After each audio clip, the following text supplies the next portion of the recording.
Hi, my name is Yasmin Tarehi, and this is Gateways to Awakening, where we host one-on-one conversations with leading experts in wellness, well-being, and spirituality.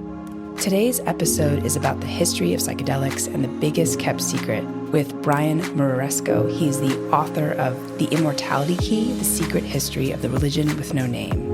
The Immortality Key is a revolutionary book that's equal parts deep history and cutting-edge science with new evidence that suggests the ritual use of psychedelics across the Greco-Roman world and its later influence on the Christian Eucharist.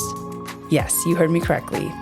We dive into Brian's 10-year investigation through Greece, Germany, France, and Italy, and his research in the Vatican Secret Archives to learn more about how psychedelics influence the Abrahamic religions today. Brian's also been practicing law for 15 years, and in 2016, he became the founding executive director of Doctors for Cannabis Regulation. So, Brian, welcome to the show. Good to be here, Yasmin. Shukran. So Brian is multilingual, so we'll probably hear a little bit of different languages throughout this interview for those of you who are meeting him for the first time. So Brian, your book, The Immortality Key, is incredibly fascinating. I just want to kick it off with this phrase. What do you mean by dying before dying? And what do you think St. Paul meant by the phrase, if you die before you die, you won't die when you die? Right. It's a beautiful line from the St. Paul's Monastery at Mount Athos in Greece. And it sounds nice in Greek. It goes, an Pethanis, prin Pethanis, denta Pethanis, otan Pethanis. It's this concept that if you die in this lifetime, in some kind of near-death experience, some kind of ecstatic state, really approach what feels like a mini death, right? And sometimes this can be very kind of terrifying, excruciatingly real. The idea being that if you approach what in psychological language we call an ego death, like if you remove all these layers that you've been building up in your psyche for all these years, at the root of all that seems to be this almost mystical state of awareness. And that we know from the folks who go into these clinical trials at Hopkins and NYU and elsewhere, that when they enter this state, they're often very transformed by it. So even though it can be terrifying at the time, when they emerge from this under the influence of like psilocybin, for example, this psychedelic, they often come out the other side with a very different view of their own death. So in other words, that like pre-experiencing something like their death here actually reduces anxiety around death or reduces end-of-life distress. And so, both in the clinical literature, but also in ancient mysticism, you see this idea time and time again, that dying before dying somehow gives us this amazing insight on life and the death and dying process. Yeah, and can you also talk about, how the modern Eucharist, and I think maybe for folks who are not Catholic or Christian, maybe you could define what that means, the wine and wafer offering, how that was based on this earlier version that consisted of a psychedelic brew, and why that phrase dying before dying is so kind of important to that concept of folks who experience this ego dissolution, this death. Right. So in the book, I'm essentially pursuing this hypothesis that is not mine. It pops up in the 1960s and 70s, and it's the idea that some of these ancient pre-Christian religions and mystery traditions amongst the ancient Greeks and the ancient Romans, that some of their initiation rituals may have availed themselves of psychedelics in order to enter into these mystical spiritual states of mind, and that maybe some of that ritual passed its way into the Eucharist of Christianity. And so, there's 2.5 billion Christians in the world. I was raised Catholic, and so each denomination looks at it kind of differently. I was taught that, when the priest consecrates the bread and the wine during the Mass, that it essentially becomes quite literally the flesh and blood of Jesus. And this comes right out of the Gospels, which were written in Greek in the 1st century AD. And so it's this very strange idea of drinking the blood of the God to become the God. And you do find images like that. You find language like that in the ancient Greek pre-Christian literature around the mysteries of Dionysus, for example. So the hypothesis is essentially that, that some of these ancient Greek speakers may have drunk the blood of Dionysus to become Dionysus in these strange rites and ceremonies. Maybe some of that made its way into early Christianity in those first centuries after Jesus. And Brian, can you take us through your investigation that kind of led you to this, this kind of conclusion and thesis? Like, talk about your time in Greece and Germany and Spain. Like, what are some of the highlights that you learned? Cool. So the book is essentially divided into two parts. The first part's about beer, which is this prehistoric beverage, and the second part is about wine.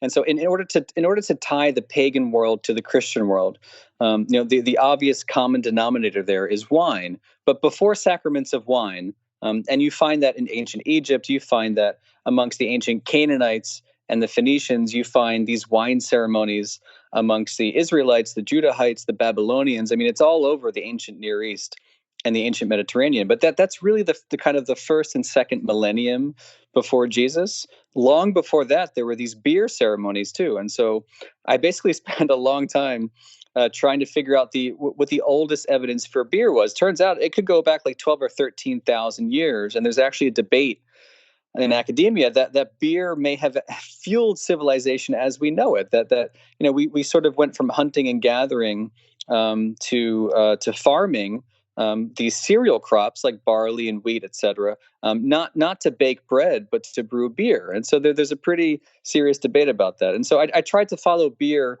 for thousands of years in deep prehistory, all the way into these mysteries of Eleusis. And it's kind of like the most famous religious ritual of ancient Greece. It survives for like 2,000 years, from about 1500 BC to the 4th century AD. And there was something like, a primitive beer sacrament that was involved in this mystery. And in 1978, this trio of renegade scholars essentially claimed that the beer they were drinking was spiked with psychedelics, that specifically it was spiked with something like LSD, that the Greeks had figured out some way to synthesize or to extract an alkaloid from ergot, which is this natural fungus that grows on the grains and could very well have been around for thousands and thousands of years. So that's how I spend the whole first half of the book, is asking questions from German brewmasters and the archaeologists in Greece if there's any merit to this hypothesis.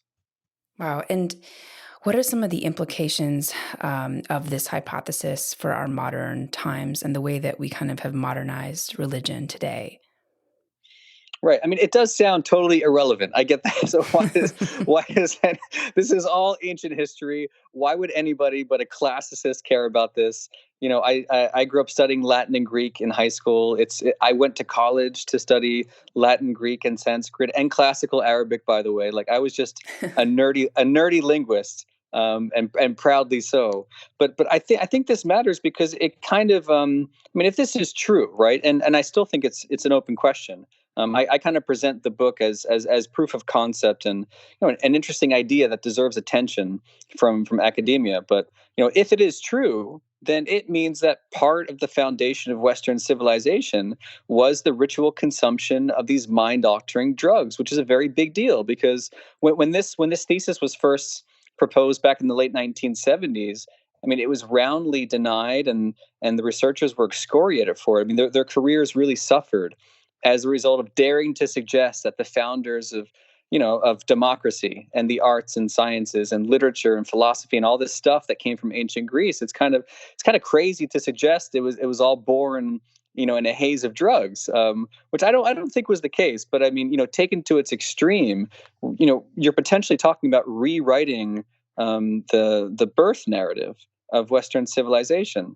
And so I think it is important today in terms of how we organize society, the future of medicine, religion.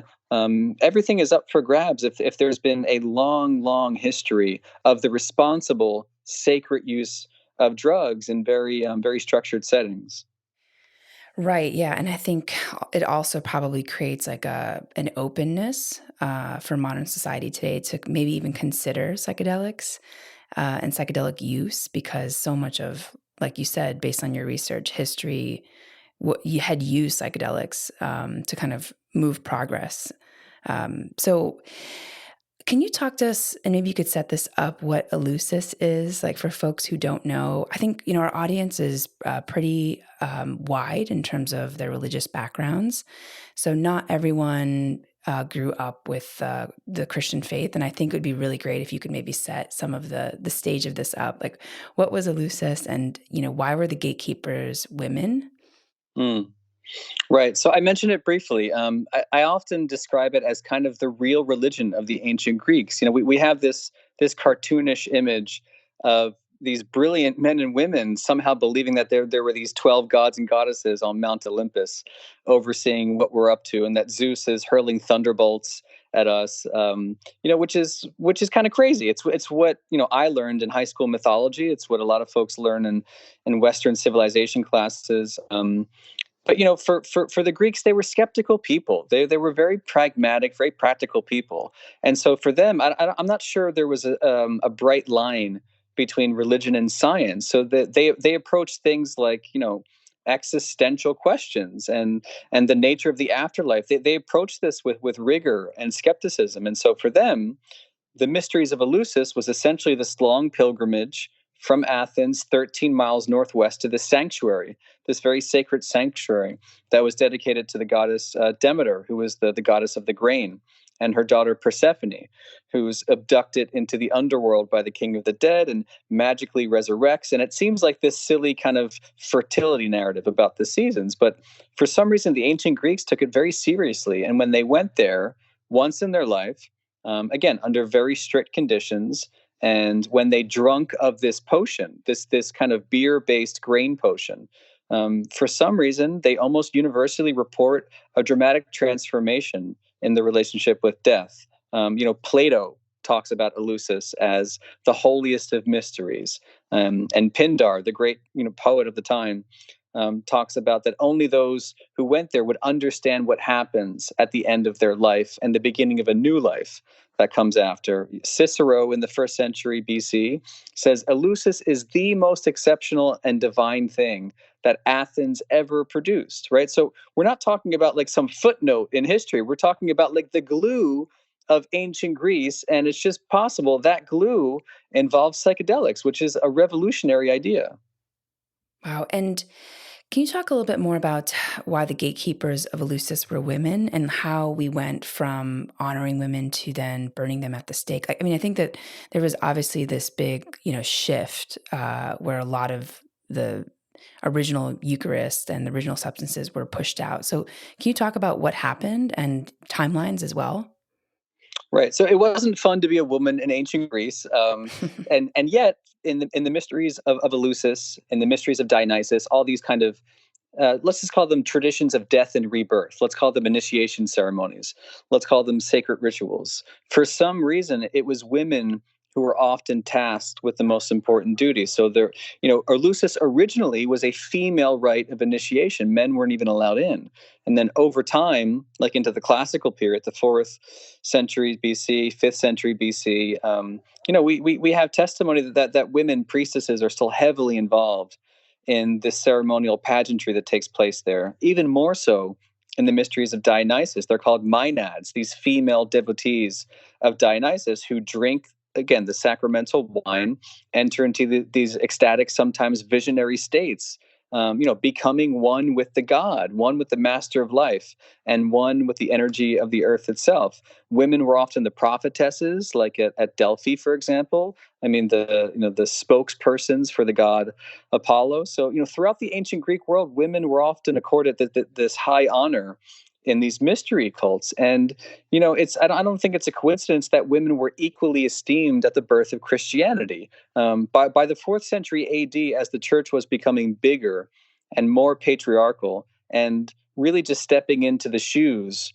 of the Roman Empire in terms of the power structure, women were suppressed and not really given, or they didn't retain that sense of responsibility and power that they once had. But in the very beginning of the church, it was kind of like the Greek mysteries. There's a lot of evidence of women in house churches, which is where Christianity was celebrated, not in like big basilicas, but in homes, in private homes, in subterranean catacombs. In some cases, it was women who would convene people together, offer their homes, and basically host these love feasts, which were called agape in Greek. And so, just like in the ancient pagan world, you see women taking on this really influential role in Paleo Christianity. And I mean, did this also have something to do with, removing them from the equation, also eradicating the knowledge of the psychedelic brew? I mean, how did that go hand in hand? That's one of the hypotheses that I follow, and this comes from Professor Ruck at Boston University, who's now 85 years old. And in the late 70s, he noticed these similarities too between the mysteries of Eleusis or Dionysus and what you could call the early mysteries of Christianity. So it's not just women who were suppressed, but this practice of drugs too. In fact, the use of drugs is actually recorded by some of the early church fathers who were writing angry letters against these heretical Christians, these Gnostic Christians, they're sometimes called, who were very much after a direct experience of the divine, sometimes, at least in some cases, with the use of these drugs. We have written testimony from the second, third centuries AD that talk about women consecrating the wine instead of men, and it being spiked with pharmaka, which is the Greek word for drugs. So we don't know how prevalent the practice was, but there was something there, and women and drugs kind of go hand in hand as you trace that history into the Middle Ages. The women become the repositories of all this folk healing or traditional medicine, and in some cases they become the witches, right? And what is a witch if nothing but an expert in the pharmacopoeia, right? These bubbling cauldrons from Disney movies. If it's one thing women are good at, it's extracting all this power from magical plants and herbs and even mushrooms in some cases. So there's a really interesting history there. Do you actually know which psychedelics they were using? Was there any kind of anything that you read that suggests specific psychedelics?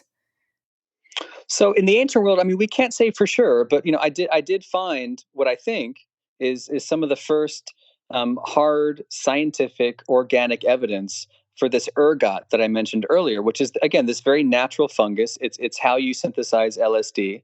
It's how Hoffman himself was able to synthesize LSD back in the 1930s, and so it's possible that it was like an LSD-like alkaloid from ergot, because we do have some of this evidence of ergot and beer from these ancient vessels in Spain, of all places, from the second century BC, which seems to be kind of a weird echo or an imitation of these Greek mysteries. And then other evidence I point to from the first century AD is some really funky wine that seems to have been spiked with opium and cannabis and these solanaceous plants like henbane or black nightshade. That came from a pharmacy in Pompeii, to the south of Rome. And so, we're beginning to see the initial traces of some of this organic evidence in the ancient world. And as you go, again, forward in time, for some reason in Europe, things like these solanaceous plants, these what they call the nightshades, they seem to pop up time and again. At some point in the middle of the 16th century, you have the Pope's personal physician, Andres Laguna, talking about this witch's ointment that they would rub on their bodies and have these, sort of ecstatic experiences flying through the night on their brooms. He thought that it was these plants like mandrake and henbane and things like this that actually cause these night flights. So the lore is there for hundreds and hundreds of years. Wow. And what about the impact of this on other religions in the Abrahamic faiths? Have you seen that play out with Islam, for example? It's funny. I didn't follow the threads into the Islamic world so much. But in terms of the Holy Land, it's funny. This evidence is still relatively new, and I spent all these years trying to focus on that organic data, the hard scientific data, and it was only last year that some of that data began to turn up in the Holy Land, which is interesting. So in May of last year, for example, this team of researchers announced the presence of cannabis on these limestone altars at Tel Arad, south of Jerusalem, in what appears to be some kind of scaled down version of Solomon's temple, dating to the 8th century BC, which is interesting. They describe it as some of the first organic evidence for the ritual use of drugs in the Holy Land, and so it's only happening now, which is really strange. And I'm sure as excavations continue, more research is done, more testing is done on these ancient vessels, you might find something all throughout the Near East. Very interesting. Wow. And so, how did you actually get access to the Vatican Secret Archives? I'm so curious. What was it? Your legal skills, your negotiation skills that helped? And I think that it's interesting that you're in such a unique position to be able to, extract this information with your language skills and again, your legal skills and your network. So yeah, I'm just curious, like, how did you get this like unprecedented access to the hidden archives? There's some lawyering that goes into this for sure. I mean, I got to say, the Vatican's quite open to this. I had a great time talking with their archivists and the librarians. I try to play by the rules. I sent them a very nice letter and told them what manuscripts I was interested in reviewing.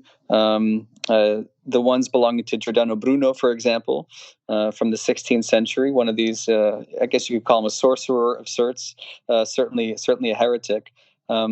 And they're kind of intrigued, and they'd kind of laugh at me at times too, which is interesting. But a lot of this is ancient history, and the church has other issues it's dealing with in the 21st century that keep it busy. And so I got to say, it was a very welcoming environment there. It's not easy to get access. There is a long application process and letters of accreditation and referrals from different professors. I actually had this Professor Ruck write me a letter of referral. But once it takes a few months, but once you're there, it really, I mean, for me, growing up Catholic, it's kind of, it was a very surreal experience to walk through St. Peter's off to this majestic archive with documents dating back to the 8th century. It's kind of wild. Wow. And how did your understanding of the Greek language and Latin, help kind of understand the research? Was a lot of it in Greek and Latin? I definitely use the Greek sources as much as I can, Yeah. which was interesting for me because, again, growing up Catholic, Latin at some point became the holy language of the church and Catholicism. But at the beginning, it was Greek. It was all Greek. And before the schism between East and West, before Rome went its way and Constantinople went its way into the East. At some point, there was something that I think united the whole ancient Mediterranean. And it's Greek. It's this holy language of Greek. And so I spend a few chapters analyzing the ancient Greek of the Gospel of John, for example, which does not sound that interesting. But once you begin to tease out some of these clues, there really are symbols in the Gospel in Greek that you can only tease out in Greek, which aren't my ideas. I'm very much relying on the scholarship of theologians and classicists who kind of look at this Greek and do notice a similarity to the Greek of these ancient pagan, possibly psychedelic rituals. And so for me, it was like going back to high school in a way, just digging into the texts and this old language. It's a lot of fun for me, at least. Brian, did you find that there were some words that maybe were translated into English that had different meanings in Greek that were really kind of game-changing for your conclusion and hypothesis? So, I mean, for example, I speak Arabic, and sometimes when words are translated into English, they can be misunderstood, let's say. Mm-hmm. So yeah, I'm just curious if your understanding of Greek led you to believe that certain words were maybe ill-defined when they were translated into English. Well, so I'll share a very obvious example, and interestingly, it does involve Arabic. So how about that? So you can read the entire New Testament, the holy book of Christianity, right? You can read the whole thing in ancient Greek, its original language, and you will not find one example, not one instance of the word alcohol. And the reason for that might be obvious because alcohol, if you listen to it, kahla, alcohol is Semitic, comes from the Arabic. So you can tell better than me what the root is, but in the book I say kahla comes from the root meaning like to enliven or refresh. I think the etymology actually goes back to like kohl, Kohl, but kind of like this powdered metallic substance that was used in alchemical experiments and cosmetics and things like that. So regardless, the alcohol is very Semitic, right? Mm-hmm. The Greeks did not have a word for alcohol. And I know that sounds silly, but the Greeks did not associate the potency of wine with its alcoholic content, right? They had no no word for it. So it's not to say they didn't know what fermentation was, but for them, there was another Greek word for wine. And so you see the word oinos, which is the traditional word for wine. You see it all over the New Testament. But one of the words for wine in antiquity was pharmakon. Again, that same word that means drug. It's where we get pharmacy, right? It was a very common thing to call wine a pharmakon for centuries and centuries before, during, and after the life of Jesus. And so to the ancient Greeks, wine is routinely described as unusually intoxicating and seriously mind-altering, occasionally hallucinogenic, and potentially lethal. In other words, like very different from the wine of today. And so it just goes to show you that like the language does matter. They didn't think of wine as our table wine today. And so it raises very big questions. Like, what did their sacramental wine look like? Wow, so interesting. I'm just processing everything that you're saying. Like, I actually went to Catholic school for 4 years. I'm not Catholic, but I took Latin for 4 years, so I've just been fascinated by the just etymology, piece of it too. Mm. So I don't know if you've said this, but I remember reading somewhere in your work the quote, "The Catholic Church actually started the war on drugs," and it made me laugh. That might be my own editorial line. Yeah. Yes, I wasn't sure if it was yours, but I thought that was fascinating, and I was wondering if you could tell us what that means. Right. So, I mean, it kind of dovetails with what we were talking about the witches, right? So, um, it's not to say there was this global conspiracy against, women and drugs, and psychedelics are this secret sacrament that was horribly suppressed, for centuries across history.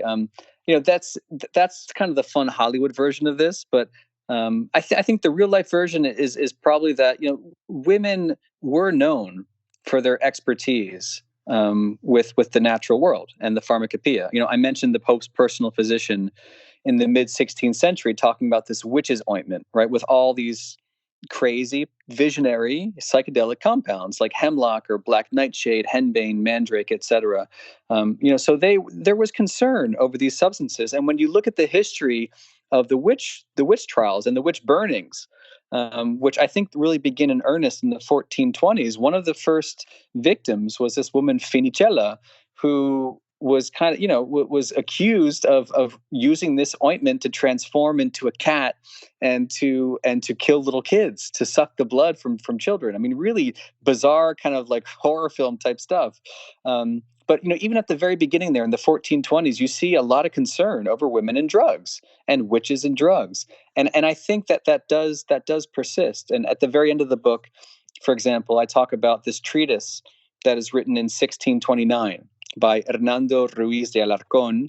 He's born in Mexico, and he writes this treatise on the heathen superstitions. And so he's essentially trying to root out, again, all these pre-Christian, pagan traditions from the local Aztecs. And he talks about their drugs. He talks about things like tobacco and peyote, which we've heard of today. But he also talks about like ololuqui, which interestingly has some things in common with LSD, apparently. And he writes this long treatise about how to burn these drugs and get rid of these drugs. And this is a couple centuries before you see the U.S. federal government beginning to crack down on peyote in the Native American reservations. And so again, it's really difficult to draw straight lines through history, but you have to look for patterns. And there is a pattern of suppressing the ritual use of drugs, from the witch burnings to colonization of what is Latin America today, and then into the 20th century or the late 19th century. You see the U.S. federal government very concerned about the use of drugs by the Native Americans, and that then gives birth to all these international conventions trying to prohibit drugs like cocaine and marijuana, et cetera. And this is long before the 1970s. When the war on drugs is really exported around the world. And so the concern throughout all this at the beginning seems to have been some kind of religious concern, a concern around the illegal use or the illicit use of these sacred drugs. Yeah, it's so interesting, the war on drugs. I think that in culture, it seems like we just group all types of drugs together, or at least maybe, the government does or has for a long period of time. And maybe we have over-indexed because some of the other drugs that maybe are not as positive just got blanketed with other ones like the psychedelic drugs that could actually create some positive well-being after using it and are non-addictive, or not as addictive, I don't think, as some of the other drugs. So Brian, I have to ask, so you did all this work, you did all this research, and I imagine that you probably wanted to study psychedelics. So what I just said earlier, you can probably speak even better than I can about, what exactly are psychedelics? Have you tried them yourself? Especially since when we kicked off the conversation, we talked about dying before dying. What's been your personal experience with this? And have you shifted your orientation on life since doing this work? Right. So the irony is I've never tried psychedelics, which comes up a lot, as you can imagine, having dedicated most of my adult life to trying to find the ancient evidence of them. But there are these really powerful compounds that were totally off my radar until 2007. And the whole reason I went down this rabbit hole is because at that time I started to read the clinical literature on psilocybin, for example, which is the active compound in magic mushrooms, and it's often lumped together with like the classical hallucinogens, like LSD we've talked about, which comes from that fungus ergot, or mescaline, which comes from peyote, which we've mentioned among the Native Americans, for example. There's lots of other things you may have heard of, like DMT, dimethyltryptamine, which is one of the compounds in ayahuasca. There's a whole host of compounds we could discuss, and to be honest, I knew very little about them until 2007, when I started reading about people having very transformative experiences from one and only dose of psilocybin. And I just couldn't believe it. And in 2021, all these years later, if you ask Roland Griffiths at Johns Hopkins, for example, one of the premier medical schools in the U.S., there's this crazy statistic that like 75% of the volunteers in his trials will wind up describing their one experience with psilocybin as among the most meaningful in their lives, and in some cases the most meaningful, which is crazy because it happens in one afternoon. It's from one dose. And I'll never forget when I read kind of even the early data on that back in 2007. I couldn't believe it, and it instantly reminded me of Eleusis. Again, this once in a lifetime experience that for some reason transformed the way the ancient Greeks thought about life and death. And they would talk about overcoming the fear of death, and kind of like being guaranteed an afterlife. I mean, these very mystical, existential experiences, the culminating experience of a lifetime. Professor Ruck talks about it. So it was just very difficult for me to put that down. And so, without having tried them, I went into the rabbit holes of history to see if there's any truth to these very controversial ideas. Wow. And Brian, do you have any curiosity in trying them? I guess I want to understand why. I guess you're a lawyer, so that makes you very, risk averse. That makes more sense. Right. And I'm a law-abiding, tax-paying father of two, very happily married. So I'm just trying to be a good little Catholic boy over here. Come to the West Coast. I think things are different in California. Yeah, well, but that's kind of the whole point. I mean, we're moving, we're evolving as a country and as a world. And for sure, I mean, it'd be crazy for me to suggest that I wasn't impacted by the war on drugs. I first heard about drugs when I was 10, because these police officers came into my homeroom in, I think it was 5th grade, and told me to just avoid drugs. And how bad were drugs? This is, just after Ronald and Nancy Reagan, the Just Say No campaign. And I can't say that didn't affect me. It did. And it's just a horrible way to educate young people. about drugs because we're surrounded by drugs. Every emotional experience you have is some perturbation of serotonin or dopamine or oxytocin. I mean, we're walking bags of drugs, and things like caffeine or even your favorite soda pop is a drug, and your average birthday cake is just riddled with a week's supply of sugar. So we're surrounded by drugs, and I think that we're getting more educated on them. And there will probably come a time in the not too distant future where things like psychedelics might be available in a very safe setting, with the resources people need to experience them. I think in a way that's I guess scientifically rigorous, but maybe even sacred. Right, right.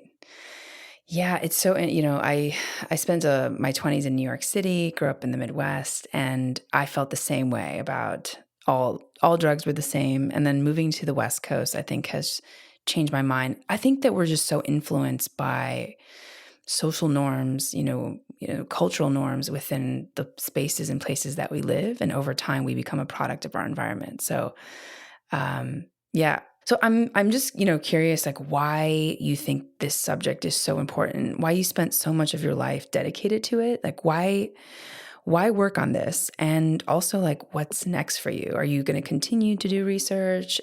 Is there an Immortality Key Part 2 coming up?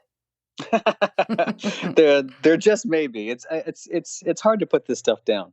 The honest answer why I stuck with this for so long is because, I mean, there's a couple answers. I would say that one statistic about 75% of people describing their one and only dose as among the most meaningful things you've ever experienced. I mean, that I think about that every day. That to me is just a crazy concept. I'm still trying to wrap my mind around it. But in many ways, like this hunt through history, and through the archives of the Vatican and the ancient languages. I mean, this goes back to when I was like 14. I mean, so in some ways, this is kind of like my love song to the discipline that saved my life. I wasn't supposed to learn Latin and Greek, but I was accepted into this Jesuit prep school by these Catholic brothers to learn these dead languages for no reason, and wound up loving them. And it was because of them that I went on to college and had all these opportunities and could learn Arabic and could live for a summer in Cairo, for example. Like that never would have happened without my own psychedelic experience, which didn't involve drugs, but involved me just locked away in history. So I've been obsessed with the ancient world since I was 14. And this was just my passion project. No one was paying me at first to travel around and read a bunch of dusty books. It was just, honestly, it's what I did with my free time. I don't watch a lot of sports. I'm not in a fantasy football league. This was my fantasy football league. I love that. I love that so much. At what point did you, you said you started the research in 2007, I believe. Yeah. At what point did you think that this was going to become a book? Did you have the intention of it being a book in the early days, or did, years go by and you just kind of started to think that it could be a book? Yeah, no, I really had no intent of creating something. And as I'm speaking to you now, I'm still kind of shocked that it happened. I was having fun, and then 10 years into it, when I started to see that the hard sciences were beginning to weigh in on this mystery with things like archaeochemistry, for example, which I write a lot about in the book. It's relatively new over the past 10, 20 years, but there have been some really incredible discoveries that at least circumstantially were supporting the ritual use of these beers and these wines all across the ancient world for thousands and thousands of years. And that really convinced me there was a there. And as the clinical trials continued, again, that data started piling up from the psychopharmacological literature. And so, I mean, it took a full 10 years before I thought there was something there. And that's when I started reaching out to publishers. But for a full decade, this was just Brian and his boxers having a good time. What has been the response of the church? I mean, you said that they were definitely interested and helpful. What about, the Pope? Have you heard anything from the institutions after the book got released? I'm sure that so many people are probably asking them, what their thoughts are on this and what it means. Right. I mean, you might be shocked, or maybe not, but the church is a very big institution, and it's been around for a long time.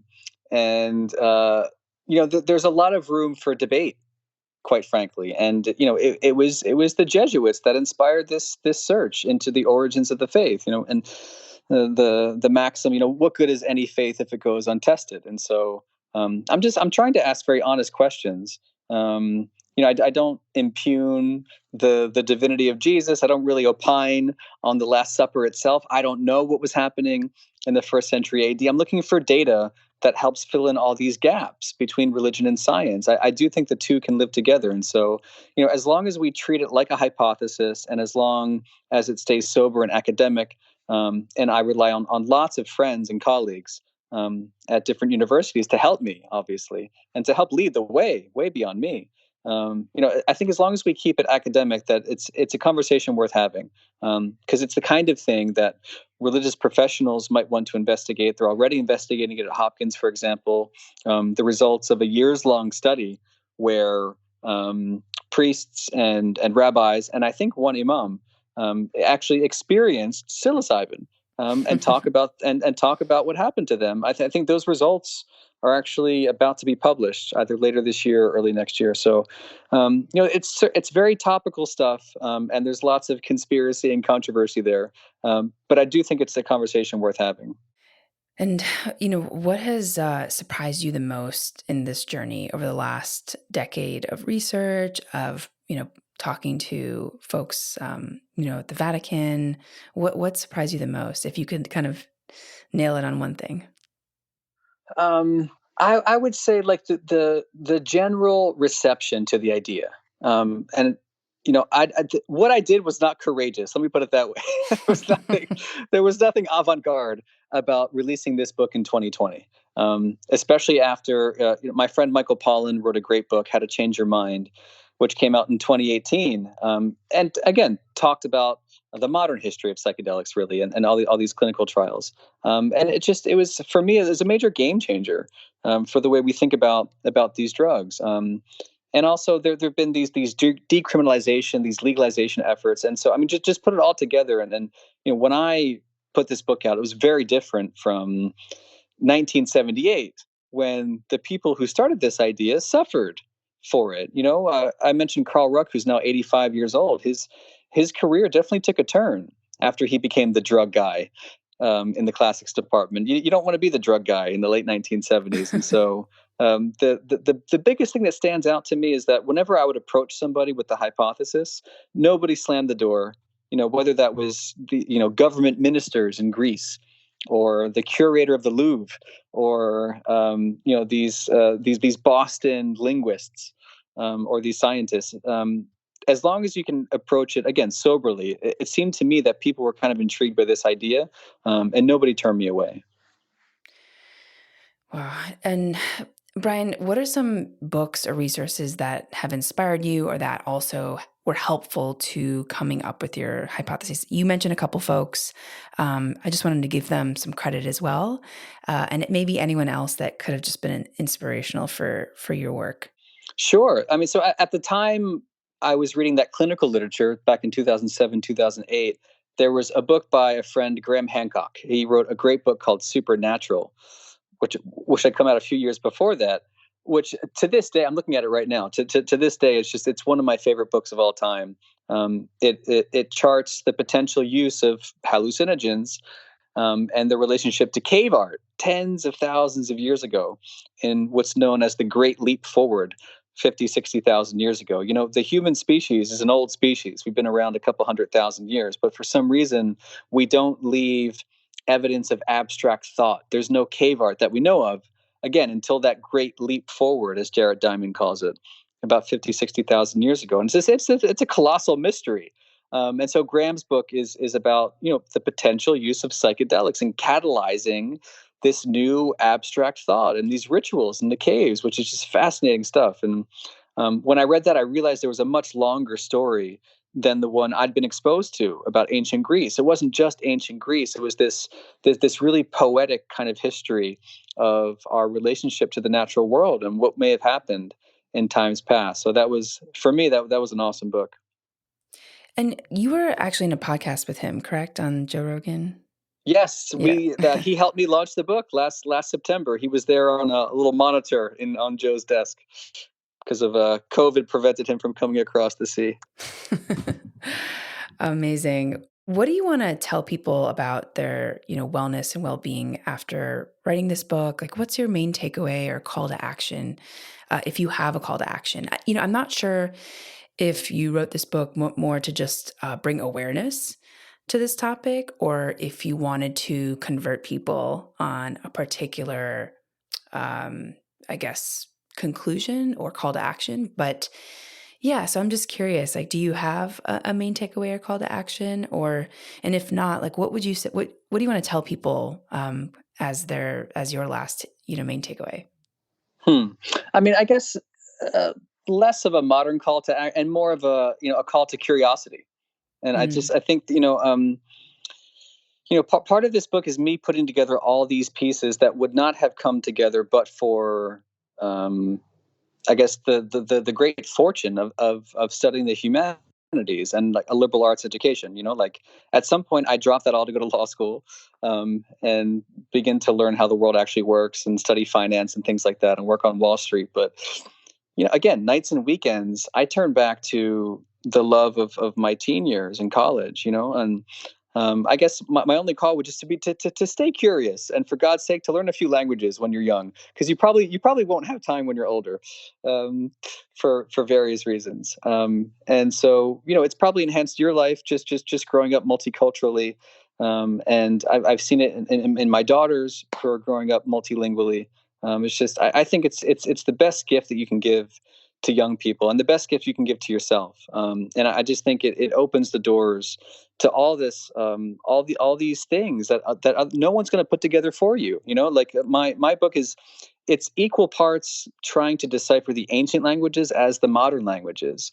So much of these clues, so many of them were kind of bound up in German or in Catalan or in Italian, and it just goes to show that once those language barriers begin to come down, these wonderful mysteries start to unveil themselves, and the history just might not be what we think it is.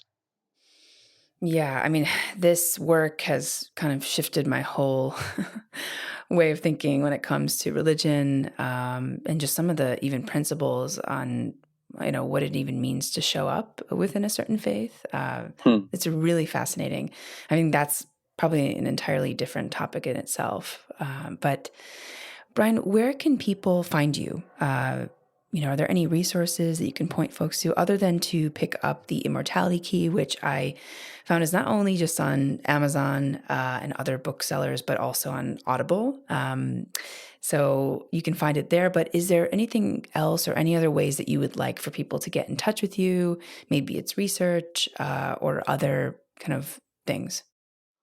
Yeah, for some reason, I do try to respond to DMs on Instagram. I don't know why that's the case, but it's like a nice interface for, I don't know why. So feel free to DM me, or you can also write me an email. It's on my website. If you go to brianmuraresku.com or theimmortalitykey.com, you'll see all kinds of stuff, and there's a contact page. I do try to respond to those too. Amazing. And we'll leave that link in the show notes so that people can get access to you. And we'll also leave a link of the Immortality Key. Awesome. Thank you so much for your time, Brian. I really enjoyed this. I know that we just scratched the surface of your work. So this is my call to action, is that the audience go read your book so that they can get, all the history and all the research. But I just found that the thesis of this work is so fascinating. And, people in my network had been telling me for a long time that your book was game-changing for the psychedelic world and also for how we see ourselves within history. So thank you so much. Awesome, man. Shukran gazilan. For our audience, thanks for joining and for listening. In this episode, we learned about the history of psychedelics, and you can tune in to Gateways to Awakening, where we host one-on-one conversations with leading experts in wellness, well-being, and spirituality. Thanks again.